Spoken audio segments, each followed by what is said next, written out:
2 வருடம் லிவ்-இன் முறையில ஒன்னா வாழ்ந்த காதலிய கொடூரமா கொன்னு காட்டுக்குள்ள வீசி இருக்காரு இங்கு ஒரு காதலன். வேறு ஒரு பெண்ணுடன் நிச்சயம் செய்ததை கண்டித்ததால நடந்த கொடூரம் இது.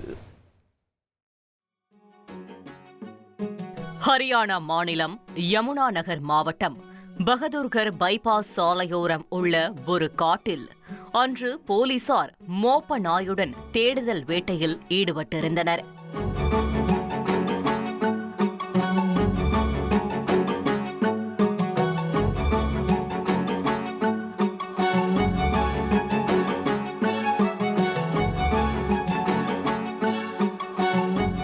நீண்ட நேர போராட்டத்திற்கு பிறகு அவர்கள் தேடி வந்தது கிடைத்தது.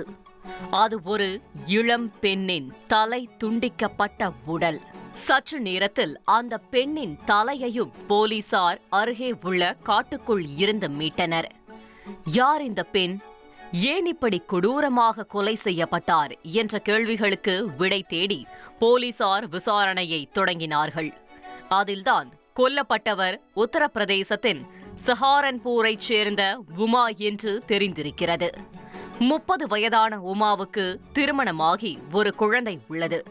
ஆனால் கருத்து வேறுபாடு காரணமாக கடந்த 3 வருடங்களாக கணவனை பிரிந்து குழந்தையுடன் தனிமையில் வாழ்ந்து வந்திருக்கிறார். இந்நிலையில்தான் கடந்த 6ஆம் தேதியன்று ஹரியானா மாநிலம் யமுனா நகர் மாவட்டத்தில் உள்ள பகதூர்கர் பகுதியில் உமா இப்படி தலை துண்டிக்கப்பட்டு சடலமாக மீட்கப்பட்டிருக்கிறார். இதனால் உமாவின் செல்போன் சிக்னலை போலீசார் ஆய்வு செய்துள்ளனர். அதில் பிலால் என்ற நபருடன் உமா அதிகமாக பேசியதும் அவர் அடிக்கடி உமாவின் வீட்டிற்கு வந்து சென்றதும் தெரிந்திருக்கிறது.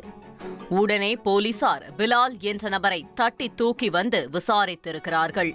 அதில்தான் லிவ்-இன் காதலியை காதலனே கொன்று தலையை வெட்டி வீசிய பயங்கரம் தெரிந்திருக்கிறது.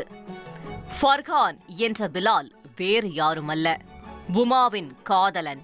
30 வயதாகும் பிலாலும் உத்தரப்பிரதேசத்தின் சஹாரன்பூரைச் சேர்ந்தவர்தான்.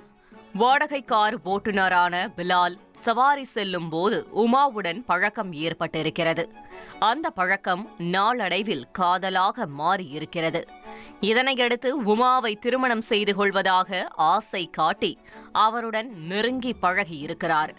தனிமையில் வசித்து வந்த உமாவின் வீட்டிலேயே பிலால் லிவ்-இன் டுகெதராக வாழ்ந்து வந்துள்ளார். 2 ஆண்டுகள் காதலித்து கணவன் மனைவி போல ஒரே வீட்டில் வாழ்ந்து வந்த நிலையில் பிலாலிடம் தன்னை திருமணம் செய்து கொள்ள சொல்லி கேட்டிருக்கிறார். ஆனால் இதற்கு பிலால் சம்மதிக்கவில்லை. காரணம், உமா வேறு ஒரு மதத்தைச் சேர்ந்த பெண் என்பதால் வீட்டில் ஒப்புக்கொள்ள மாட்டார்கள் என கூறி தட்டி கழித்திருக்கிறார். இந்நிலையில்தான் பிலாலுக்கு கடந்த சில நாட்களுக்கு முன்னர் வேறு ஒரு பெண்ணுடன் நிச்சயம் முடிந்திருக்கிறது. சென்ற 14ஆம் தேதி திருமண ஏற்பாடும் நடந்திருக்கிறது. இந்த விஷயம் தெரிந்த உமா பிலாலுடன் சண்டையிட்டுள்ளார். தன்னை திருமணம் செய்து கொள்ள சொல்லி கட்டாயப்படுத்தி இருக்கிறார். மறுத்தால் தன்னோடு எடுத்துக்கொண்ட போட்டோக்களை வீட்டில் காட்டி திருமணத்தை நிறுத்தி விடுவதாகவும் மிரட்டியிருக்கிறார். இதனால் பயந்து போன பிலால் அந்த கொடூரத்தை செய்ய துணிந்துள்ளார். சம்பவத்தன்று வீட்டில் பேசி திருமணம் செய்து கொள்வதாக சமாதானம் செய்து உமாவை காரில் ஹரியானாவுக்கு சுற்றுலாவுக்கு அழைத்து சென்றுள்ளார் பிலால். ஆளரவமற்ற பகுதியில் காரை நிறுத்திவிட்டு திடீரென சீட் பெல்ட்டால் உமாவின் கழுத்தை இறுக்கி கொலை செய்திருக்கிறார்.